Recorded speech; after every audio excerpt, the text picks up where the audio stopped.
Sakia David, the mother of 1-year-old Saimir Bush, did not learn of the incident until she saw the video at midnight Tuesday on the local news after she got home from work.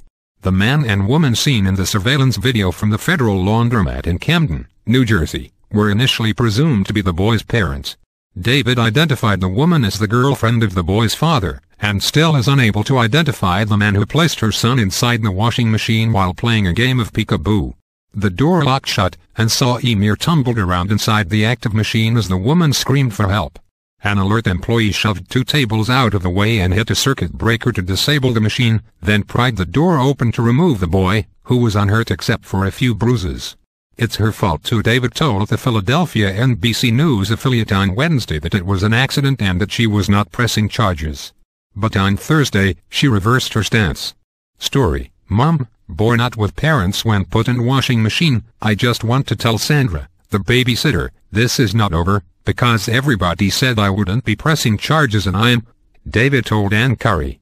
I left my child in her custody. She sat there and watched him put my baby in the washer, so it's both of their fault. I don't care how much you say how much it's not her fault, it's her fault too. The individuals involved have not been charged with any crime by authorities because the child is unhurt and the case is closed, the Camden prosecutor's office told NBC News.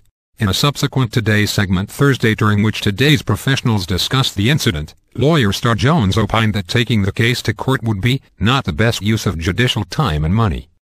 In this case, there is no way to show that there was any criminal intent on the part of these 2 people. Trial attorney Ricky Kleiman told NBC News. They were stupid, not criminal.